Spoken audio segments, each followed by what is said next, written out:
नमस्कार दोस्तों।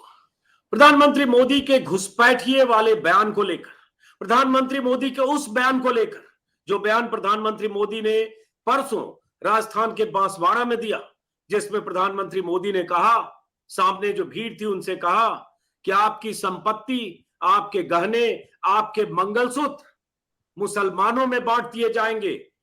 मुसलमानों को उन्होंने घुसपैठिया भी कहा और ये कहा घुसपैठियों में बांट दिए जाएंगे, जिनके ज्यादा बच्चे हैं उनमें बांट दिए जाएंगे। क्या आपको मंजूर है? और प्रधानमंत्री मोदी के इस बयान के बाद बवाल मचा। तमाम विपक्षी दलों ने शिकायत की, ऐतराज जताया, चुनाव आयोग के दरवाजे तक गए, कल कांग्रेस के नेता भी गए। और देश भर में, दुनिया भर में कहा जा रहा है कि देश का एक प्रधानमंत्री, चुना हुआ प्रधानमंत्री, आखिर कैसे इस तरह का बयान दे सकता है। देश की बड़ी आबादी को, 20 करोड़ की आबादी को घुसपैठिया कैसे कह सकता है, ज्यादा बच्चा करने वाला कैसे कह सकता है। और उसमें उन्होंने कुछ बयान का जिक्र किया, उसे उसके बारे में भी कहा गया कि उन्होंने मनमोहन सिंह जो पूर्व प्रधानमंत्री थे उनके बयान को तोड़ मरोड़ कर पेश किया गया, गलत संदर्भ में पेश किया गया, और जो कहा वो कहा। तो इस बवाल के बीच हमारे साथ खास मेहमान है कुर्बान अली। कई संस्थानों में, मीडिया संस्थानों में ऊंचे ओहदों पर रहे, बीबीसी में लंबे अरसे तक रहे। कुर्बान अली ने, सीनियर जर्नलिस्ट है, राजनीतिक विश्लेषक है, उन्होंने ये 3 पन्ने की शिकायत भेजी है दिल्ली पुलिस कमिश्नर के नाम। हालांकि ये है SHO police station Hazrat Nizamuddin के नाम, लेकिन ये दिल्ली पुलिस कमिश्नर को भी नीचे कॉपी किया गया, संजय अरोड़ा को, कमिश्नर ऑफ पुलिस को।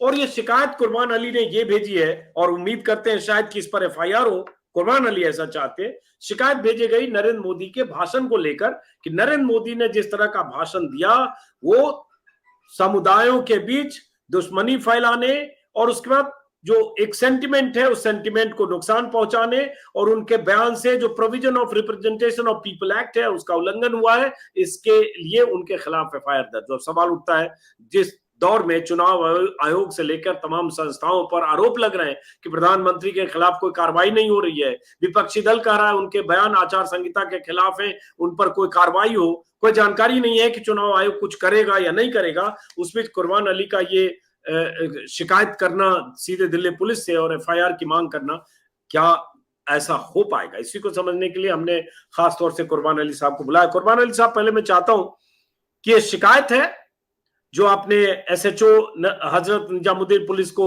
भेजा है, और क्या इस शिकायत में है, जरा आप बताइए, और फिर आप क्या चाहते हैं उस पर हम आगे बात करते हैं।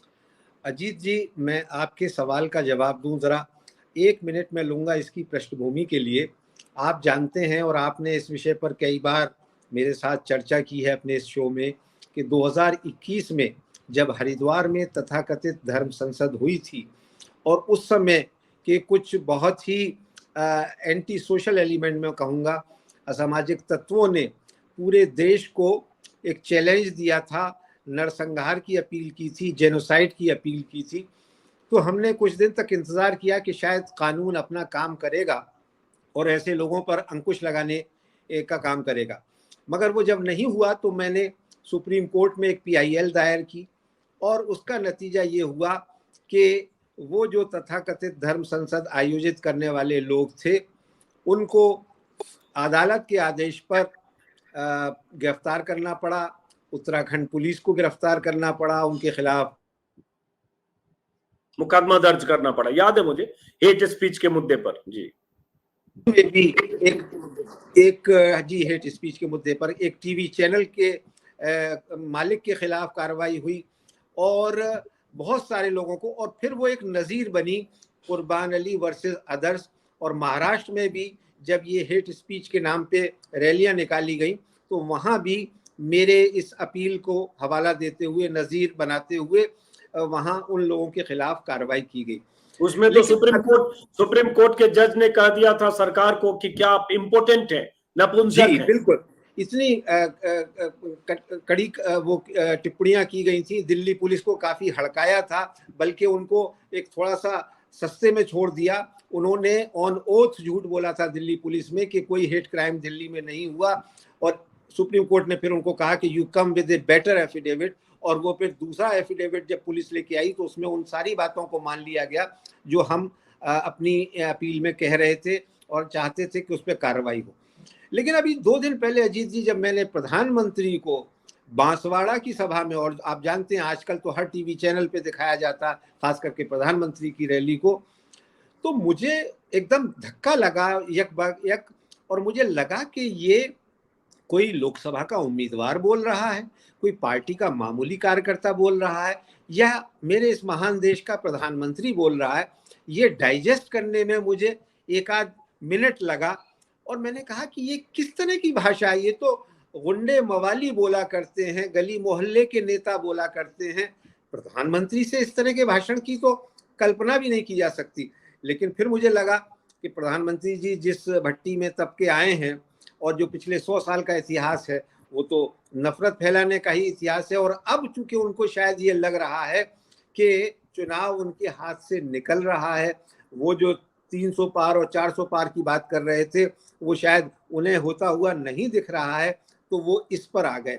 तो इसलिए अब इसके खिलाफ कानूनी कार्रवाई क्या हो सकती है, तो मैंने अपने वकीलों से मशवरा किया, अपने दोस्तों से बात की, और उन लोगों ने ये बताया कि इसके लिए पहले एक एफआईआर दर्ज होनी चाहिए, और एफआईआर आमतौर पे प्रधानमंत्री के खिलाफ कोई पुलिस अधिकारी करने की हिम्मत नहीं जुटा पाएगा। और यही हुआ कि आज शाम को जब मैं अपनी ये 3 पेज की एफआईआर लेकर के, जो मेरा नियरेस्ट पुलिस स्टेशन है हजरत निजामुद्दीन पुलिस स्टेशन, जी हजरत निजामुद्दीन पुलिस स्टेशन, जो वहाँ गया, तो एसएचओ बेचारा शरीफ आदमी था, उसने बहुत ही विनम्रता के साथ मेरा पूरा एक तो सादर सत्कार किया, चाय पिलाई, और कहा कि आप जानते हैं मैं एसएचओ, और ये आप प्रधानमंत्री के खिलाफ कंप्लेंट कर रहे हैं, मुझे अपने अधिकारियों से बात करनी पड़ेगी। और वो भी दिल्ली पुलिस जो सीधे अमित शाह के अधीन है, केंद्र सरकार के अधीन है। जी हाँ, तो मैंने उनसे कहा कि नहीं, मुझे आपसे कोई शिकायत नहीं है,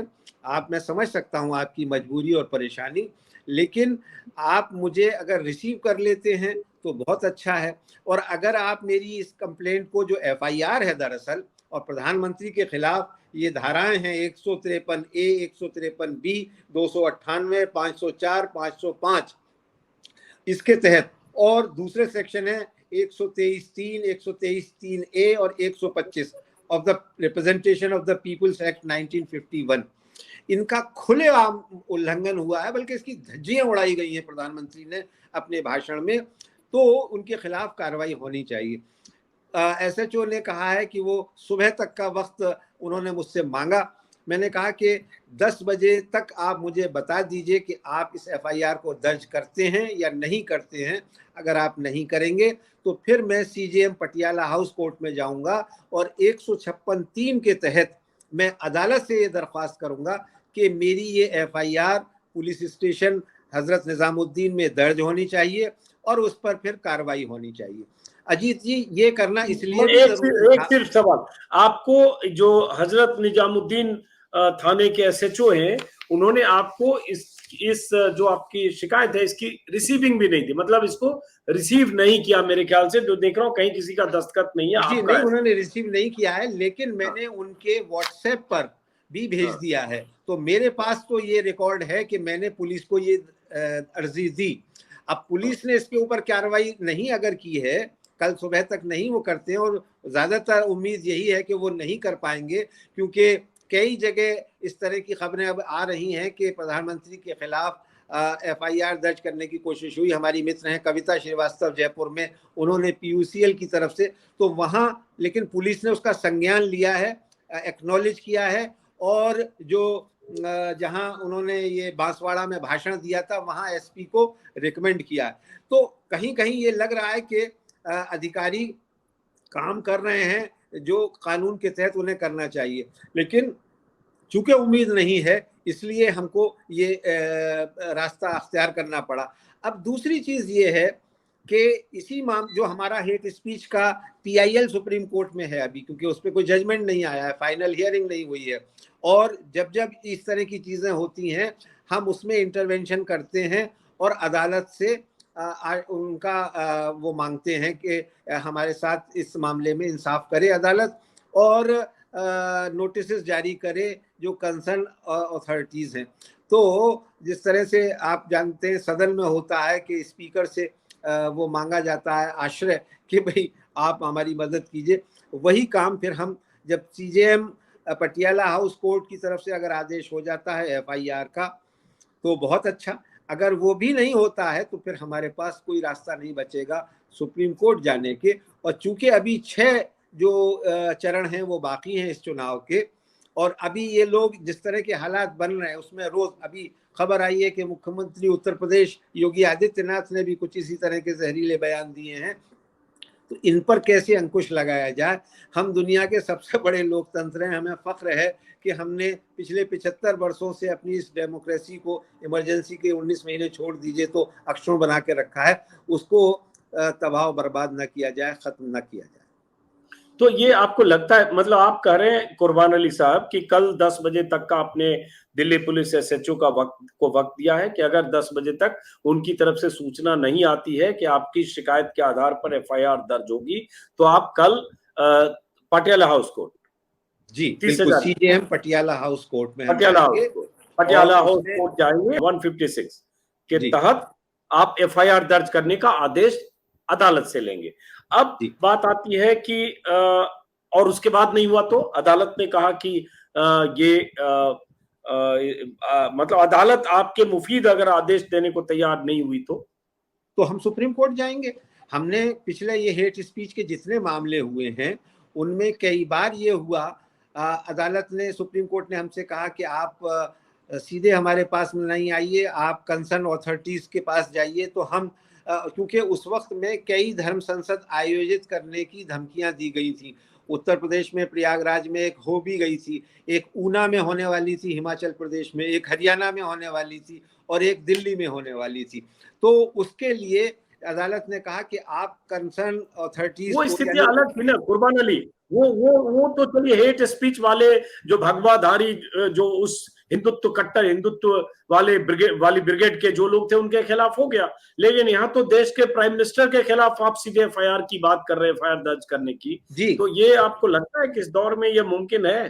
देखिए मुमकिन है या ना हो, लेकिन हमें अदालत से बहुत उम्मीद है। हम ये लास्ट रिसोर्ट है हमारे पास, क्योंकि चुनाव आयोग के पास तो कोई दांत है नहीं।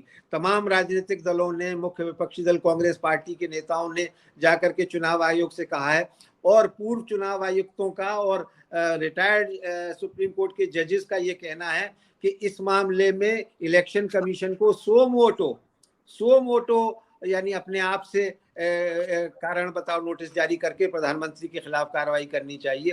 और सुप्रीम कोर्ट के भी अधिकार क्षेत्र में है कि वो सुओ मोटो इन हालात में कार्रवाई करे। लेकिन आपने जैसा कहा कि जो माहौल है पिछले 10 वर्षों से जिस तरह की चीजें हो रही हैं उसमें कहाँ किस लेवल पर धमकाया जाता है और जो एक माहौल बनाया गया उसमें थोड़ा मुश्किल होगा। लेकिन मरता क्या ना करता, तंग आमद बजंग आमद, हम जो भी आखिरी रिजॉर्ट मिलेगा उसका इस्तेमाल करेंगे।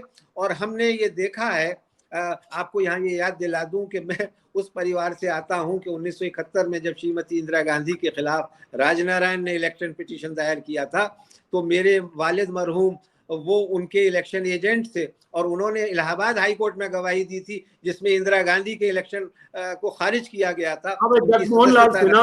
जगमोहन लाल सिन्हा का नाम हिस्ट्री में दर्ज इसी तौर पर हो गया, वो भी एक जज से। जी हाँ, और पहली बार हुआ कि देश का प्रधानमंत्री हाई कोर्ट के एक जज के सामने, चीफ जस्टिस भी नहीं, एक मामूली जज के कटहरे में जाकर के बैठता है। खड़ा होने की बात होती थी लेकिन उन्होंने कहा कि नहीं, इनके लिए कुर्सी डाली जाए। तो इंदिरा गांधी 2.5 घंटे उस जज के सामने बैठी और अपनी सफाई दी और बाद में वो जजमेंट आया जिसने एक नया इतिहास लिखा जिसके कारण आपातकाल लगा। तो हम ये कह रहे हैं कि किसी भी आदमी को, चाहे वो प्रधानमंत्री हो, चाहे वो राष्ट्रपति हो, मुख्यमंत्री हो, सुप्रीम कोर्ट का चीफ जस्टिस हो, उसको ये हक नहीं मिल जाता कि वो अपने अधिकार क्षेत्र से बाहर जाकर के जो सियासत चुनाव जीतने के लिए वो कहे और स्कॉट फ्री चला जाए। तो स्कॉट फ्री ना जाए, ये हमारी कोशिश है प्रधानमंत्री की। बल्कि ये भी हुआ हजारों लोगों की तरफ से, कहीं देख रहा था शायद 15-17 हजार लोगों की तरफ से दस्तखत करके कोई चिट्ठी भेजी गई है चुनाव आयोग को, और उस चिट्ठी में यही कहा गया है कि प्रधानमंत्री के खिलाफ कार्रवाई हो, मॉडल कोड ऑफ कंडक्ट का उन्होंने उल्लंघन किया है और जो section 123(3) of representation of people act है उसके तहत उनके खिलाफ कार्रवाई हो। ये चिट्ठी लगभग 17,000 नागरिकों की तरफ से दस्तखत इस चिट्ठी पर हुई है कि प्रधानमंत्री ने अजीत जी की है। लेकिन अंजुम साहब ये मैं बताऊं, इन 17,000 में मैं भी शामिल हूं, इसमें मैंने भी दस्तखत किए हैं और ये ऑनलाइन पिटीशन है, ऑनलाइन पिटीशन दिया गया और आज 4 बजे शाम तक का समय था और उस वक्त तक 17,000 लोगों ने इसमें दस्तखत किए हैं। बहुत सारे लोगों को इत्तला नहीं हो पाई थी, लेकिन वो पूरे देश भर में ये सिलसिला चल रहा है। आप मुझे महाराष्ट्र से भी फोन आए, कर्नाटका से भी आए, जयपुर में काम हुआ है, दिल्ली में कई संगठनों ने किया है और उत्तर प्रदेश में भी होने वाला है। तो अभी तक इन हालात में पिछले 2 दिन के अंदर देखिए बड़ी हिम्मत की जरूरत है। इस वक्त हमारे कई मित्रों ने जब व्हाट्सएप पर ये मैसेज देखा कि मैंने ये FIR दर्ज कराने की कोशिश कर रहा हूं, तो ये आया कि साहब आप इसमें से अपना नाम हटा लीजिए, अपना फोन नंबर, ये आपको ट्रोल कर सकते हैं, आपको ये कर सकते हैं। मैंने कहा भाई इस वक्त डरने का वक्त नहीं है, इस वक्त लड़ने का वक्त है। और फर्क देखिए, हमारे पास जैसे व्हाट्सएप पर आए तुरंत विदिन 3-4 मिनट्स आपको कॉल किया, कुर्बान अली जी इस पर बात की जानी चाहिए। मैं आपको बधाई देता हूं इसके, इसीलिए तो आप अजीत जी जाने जाते हैं कि एक तरफ जो 4 मिनट लगा इसको पढ़ने में, 4 मिनट के बाद ही मैंने कॉल किया, 4 मिनट पढ़ने में लगे और उसको तुरंत कॉल किया। आप मुबारकबाद के मुस्तहक हैं और ऐसे और लोगों को भी आगे आना चाहिए, तब ये हमारा लोकतंत्र बचेगा जो बड़ी मुश्किल से एक लंबी लड़ाई के बाद हासिल किया गया। इसको हम ऐसे जाया नहीं होने देंगे कि कोई भी आए आदमी और वो इसके साथ खिलवाड़ कर ले। इसलिए जो भी कानूनी प्रावधान है हमारे सामने, हम उनको सबको इस्तेमाल करेंगे, इलेक्शन कमीशन में भी, अदालत में भी, पुलिस में भी, सिविल सोसाइटी में भी, और राजनीतिक दलों से भी ये अपील करेंगे कि वो कम से कम इस मामले में बीजेपी और प्रधानमंत्री के साथ कंपटीशन ना करें, क्योंकि कई कैंडिडेट और प्रवक्ता जो हैं वो भी इसमें बह जाते हैं। वो इसका संयम बरतें और इसका ख्याल रखें और इन चीज़ों को रोकने के लिए हम जैसे लोगों की मदद करें जो आगे आ रहे हैं। इसमें हैरानी है कुर्बान अली जी, आपका मुझसे 1 दशक का तजुर्बा ज्यादा है, लेकिन जब मैंने परसों सुना प्रधानमंत्री मोदी को ये कहते हुए, मनमोहन सिंह के बयान को डिस्टॉर्ट करते हुए कि मनमोहन सिंह ने कहा था देश की संपत्ति पर पहला अधिकार मुसलमानों का है और आपकी संपत्ति लेकर मुसलमानों को दे देंगे, घुसपैठियों को दे देंगे, ज्यादा बच्चा पैदा करने वालों को दे देंगे, और तो और आपके मंगलसूत्र पर नजर है। लेकिन उसके बाद जब इतनी आलोचना हुई तो कल जब उनका भाषण था अलीगढ़ में, उन्होंने सिर्फ मुसलमानों शब्द यूज नहीं किया, लेकिन बाकी बातें फिर वहां कहा कि आपके गहनों पर, आपके जेवर पर, आपके मंगलसूत्र पर, आपकी कमाई पर, आपके पास 2 मकान एक शहर में एक गांव पर, तो उस पर नजर है, वो लेके दे देंगे। अरे क्या है एक प्राइम मिनिस्टर, मतलब कौन सा नैरेटिव घटता है। सही आपने कहा, मैंने भी कल वीडियो में कहा था कि ये गिरिराज सिंह, साक्षी महाराज, साध्वी प्रज्ञा, कोई निरंजन ज्योति, कोई कपिल शर्मा, ये सब बयान देते तो लगता है चलो इनकी फितरत है, ये सब तो देते ही रहते बयान, जिसे कई बार बीजेपी पल्ला झाड़ लेती है कि फ्रिंज एलिमेंट है। हालांकि उसमें फ्रिंज एलिमेंट कई बार केंद्र में मंत्री होते हैं, अनंत हेगड़े मंत्री थे, अब हालांकि टिकट कटा, लेकिन उनके बयान, गिरिराज सिंह फ्रिंज एलिमेंट नहीं, कैबिनेट मिनिस्टर है। लेकिन यहाँ प्रधानमंत्री उन सबसे 4 कदम आगे चले गए। प्रधानमंत्री कई ऐसे फ्रिंज एलिमेंट के बयान से कई गुना ज्यादा घातक, जहरीला और हेट स्पीच के हर पैमाने पर बहुत नुकसानदेह है। जब प्रधानमंत्री कहते हैं कि देश की 140 करोड़ जनता मेरा परिवार है, मोदी का परिवार, सबका साथ, सबका विकास, सबका विश्वास, और वही बात करने वाले प्रधानमंत्री मोदी 18-20 करोड़ की आबादी के लिए कहते घुसपैठिए, ज्यादा बच्चा पैदा करने वाले। तो मुझे लगता है एक ऐसी मनस्थिति में गुजर रहे हैं जहां उन्हें लगता है कि पहले दौर के चुनाव में वोटिंग प्रतिशत कम हुआ, दूसरे तीसरे दौर में कुछ और न हो जाए, 400 पार का नारा है, इसलिए आखिरी हथियार, आखिरी हथकंडा यही है कि नफरत की खाई को जितनी गहरी कर सकते हो, उसके लिए जो भी बोल सकते हो बोलो, टॉप टू बॉटम। आपने बिल्कुल सही फरमाया, आपने बिल्कुल सही फरमाया। और जो आपने नाम लिए उनमें से एक नाम जो रमेश विधूड़ी है, जिसका टिकट कट गया, अब वो उसका जिस तरह का लोकसभा में भाषण था एक बीएसपी के सांसद दानिश अली के खिलाफ, वो नरेंद्र मोदी के भाषण में और रमेश विधूड़ी के भाषण में मुझे कोई ज्यादा फर्क ही नहीं नजर आया। और उसकी वजह, अच्छा दूसरी चीज, मनमोहन सिंह जैसा सज्जन व्यक्ति जो 10 साल देश का प्रधानमंत्री रहा, शायद ही कभी कोई कंट्रोवर्सी उनको लेकर के हुई हो, लेकिन आप 18 साल बाद उनके उस बयान को तोड़ मरोड़ कर पेश कर रहे हैं और वो भी साबित हो गया, ऑन रिकॉर्ड भी आ गया, प्राइम मिनिस्टर ऑफिस का क्लैरिफिकेशन भी उसमें साथ में है कि क्या उन्होंने कहा था। और उसको छोड़ दीजिए, आपने कांग्रेस पार्टी पे आप हमला कीजिए, आपकी विरोधी पार्टी है, जितनी जम करके चाहे आप आलोचना कीजिए, समझ में आता है, लोकतंत्र में ये होना चाहिए। लेकिन एक बेसिर पैर की बात जहां जो जो घोषणा पत्र में कहीं कहीं नहीं गई, उसको लेकर के आप अपना कम्युनल एजेंडा जो है उसको आगे बढ़ाने की कोशिश कर रहे हो। तो ये एक तो आपने संविधान की कसम खा करके प्रधानमंत्री पद की शपथ ली, आपने उस कसम को तोड़ा। दूसरा ये कि आपने नफरत फैलाने की कोशिश की, हेट क्राइम किया। और तीसरा ये कि प्रधानमंत्री की गरिमा को आपने इतने निचले स्तर पर ला दिया कि आज पूरी दुनिया में आप इंटरनेशनल मीडिया उठा करके देखिए क्या हमारी थू-थू हो रही है। लोग कह रहे हैं कि ये एक दुनिया के सबसे बड़े लोकतंत्र का प्राइम मिनिस्टर इस लेवल मदर पर ऑफ आकर के बात डेमोक्रेसी, कर रहा है। मदर ऑफ जी डेमोक्रेसी के मुखिया हैं वो। जी हाँ। तो अब लेकिन क्या किया जाए, हम तो कहीं अब इस मामले में शक्ल दिखाने लायक नहीं है। हमें तो बड़ा फख्र होता था कि हाँ भाई हमारी डेमोक्रेसी इस तरह की है कि उसमें बहुत ही निचले स्तर से लोग आकर के दलित, पिछड़े, आदिवासी, अल्पसंख्यक वो टॉप पोस्ट तक पहुंचते हैं। और खुद ये जब प्रधानमंत्री कहते थे कि मैं चाय वाला हूं और मैं प्रधानमंत्री तक पहुंचा, तो मैं इस बात का उनकी समर्थन करता हूं कि एक बड़ा अचीवमेंट है भाई, आप इस लेवल से आए, ऊपर आए। लेकिन अपनी भाषा को तो सुधारिए, अपने ऊपर कुछ संयम तो रखिए। और चुनाव जीतने के लिए आप किसी भी सीमा तक चले जाएंगे, उसका कोई अंत ही नहीं होगा, कहीं आप रुकेंगे ही नहीं। ये बात बिल्कुल समझ से परे है। और इसलिए बहुत तकलीफ होती है कि हमारे पुरखों ने जिस मुल्क को आज़ाद कराने के लिए और इसमें लोकतांत्रिक प्रणाली लागू करने के लिए, संसदीय जनतंत्र लागू करने के लिए इतनी सारी कुर्बानियां दी, वो अगर आज होते तो इसको देख करके रो रहे होते कि हम इस लहज पर पहुंच गए।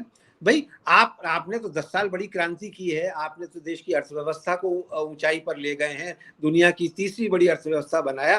तो उन मुद्दों पर चुनाव लड़िए कि हाँ हमने महंगाई रोकी, हमने बेरोजगारी को कम बनानी है, किया। अभी पांचवी अर्थव्यवस्था बनी है, तीसरी बनाने का वादा है उनका। जी जी, वायदा है, लेकिन चलिए अगर पांचवी भी है और आप इसको कह रहे हैं क्रेडिट ले रहे हैं, तो इसी पर चुनाव लड़िए ना कि हाँ भाई हमने इस देश को इस तरह से आगे ले गए, अपोजिशन हमें दूसरी तरफ। लेकिन आप इन सवालों का तो जवाब नहीं दे रहे कि बेरोजगारी कितनी कम हुई है। अब गरीबी हटाने की आप बात करते हो, इससे बड़ा झूठ हो नहीं सकता। आम लोग कह रहे हैं, पढ़े लिखे लोगों की छोड़ दीजिए, गांव के लोग कह रहे हैं कि जो प्रधानमंत्री 80 करोड़ लोगों को भिखारी बनाने की बात करता हो, वो कैसे गरीबी हटाएगा। और इसको भी आप बड़े फख्र से कहते हैं कि हम 80 करोड़ जनता को मुफ्त राशन दे रहे हैं। मुफ्त राशन दे रहे हैं, एक तरह से आप उनको भिखारी बनाने का काम कर रहे हैं, क्योंकि जाहिर है कोई जो संपन्न व्यक्ति होता है या जिस हैसियत का आदमी होता है वो तो फ्री का राशन नहीं लेता। लेकिन आपको इसमें तो कोई शर्म नहीं आती जब आप कहते हैं कि हमने गरीबी की रेखा से नीचे रहने वालों की तादाद कम कर दी है। लेकिन गरीबी बढ़ाने वाला जो आंकड़ा है 80 करोड़ का, वो आप इस तरह से नहीं बताते। और मैं ये कह रहा हूं कि आपने तो पूरी दुनिया का क्लेम करते हैं, आपने तो यूक्रेन की वार रुकवा दी, आपने पता नहीं क्या क्या करवा दिया। तो भाई आपको क्या जरूरत पड़ गई है हिंदू मुसलमान करने की, कम्युनल लाइंस पे अपील करने की, कम्युनल लाइंस पे। और कैसा महसूस करेगा आप अजीत जी, आप आम हिंदुस्तान का मुसलमान, जब ये कहा उसका प्रधानमंत्री तो बदनसीबी से वो हमारे भी हैं ना, और चुनने के बाद वो उसके बाद उसको ये कहेगा कि साहब नहीं, ये बता रहा है कि मुसलमानों में बांट दिया जाएगा सारा धन, मंगल सूत्र नहीं छोड़े जाएंगे महिलाओं मुसलमानों के। में नहीं, घुसपैठियों में, मुसलमानों जी को फिर घुसपैठिया कहना और ज्यादा बच्चा पैदा करने वाले कहना, एक तो जी, आप जनरलाइज कर दिया ना आपने घुसपैठिया कहकर, मुसलमान शब्द से घुसपैठिया जोड़ दिया आपने। और बहुत ये आप श्रूडली वो इन सारी चीजों को जोड़ते हैं कि उसमें लिंक बन जाए और लोग समझने वाले समझ जाएं। और शायद ये भी डर कहीं ना कहीं रहता होगा उनके दिमाग में कि हमें कानूनी शिकंजा हमारी गर्दन पे ना आए, इससे बचने का भी कोई तरीका हो। लेकिन वहां तो वो कह गए जो कुछ उनको कहना था,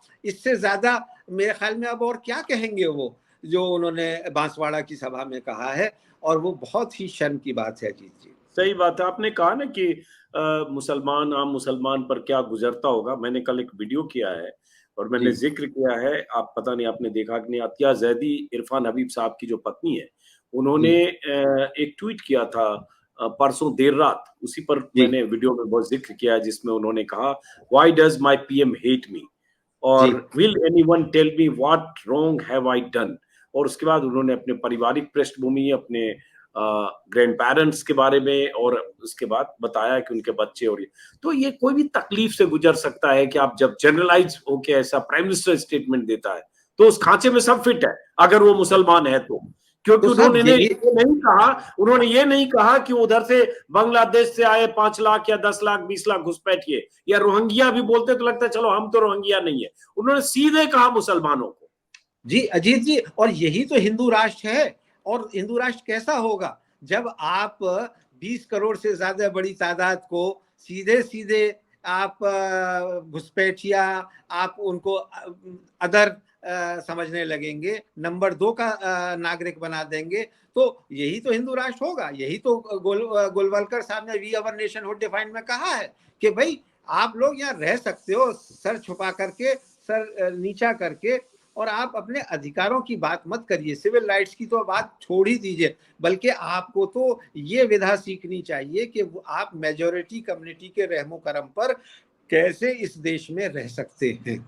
अब आज मुझे बताइए कि कोई आदमी मुझसे ये कहे कि अजीत अंजुम की नागरिकता जो है वो 100 नंबर की है और कुर्बान अली की नागरिकता 50 नंबर से भी कम की है, ये मैं तो एक्सेप्ट नहीं करूंगा अपने जीते जी।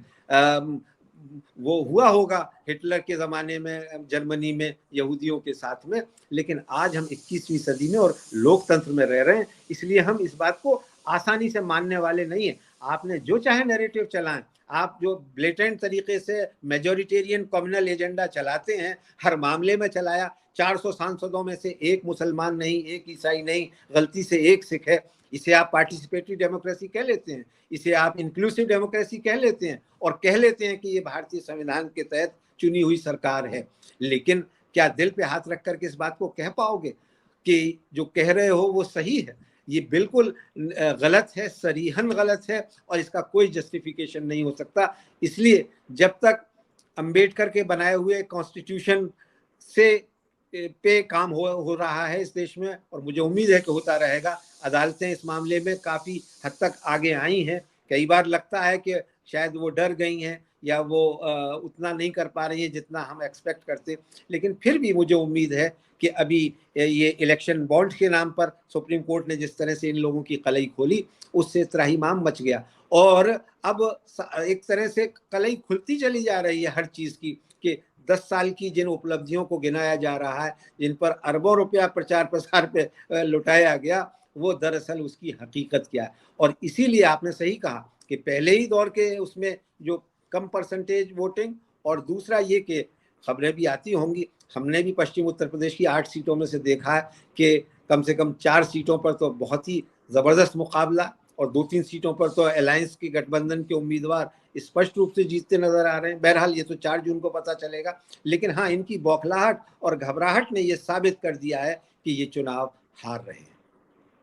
चलिए, बहुत बहुत शुक्रिया कुर्बान अली साहब। देखते हैं कि क्या पुलिस एफआईआर दर्ज करने का हिम्मत जुटा पाती है, और या फिर अगर आप अदालत का दरवाजा खटखटाते हैं तो अदालत इस मामले में कैसे दखल देती है, और क्या अदालत से ऐसा आदेश होता है दिल्ली पुलिस को कि प्रधानमंत्री मोदी के खिलाफ एफआईआर दर्ज की जाए हेट स्पीच जो उनकी हुई है उसके मामले में। फिलहाल बहुत बहुत शुक्रिया अजीत जी आपका इस विषय पर बात करने के लिए, और ये कि हमारे लिए बड़ी हिम्मत की बात है, हमारे लिए हौसला अफजाई की बात है। बहुत शुक्रिया कुर्बान अली साहब, बहुत शुक्रिया। और दर्शकों से भी कहूंगा कि ऐसे मौके जब आते हैं तो कभी कभी बोलना जरूरी होता है, प्रतिवाद जरूरी होता है। जो जहां है वहीं से प्रतिवाद कीजिए, जिस तरह से कर सकते हैं उस तरह से प्रतिवाद कीजिए। फिलहाल शुभ रात्रि, नमस्कार।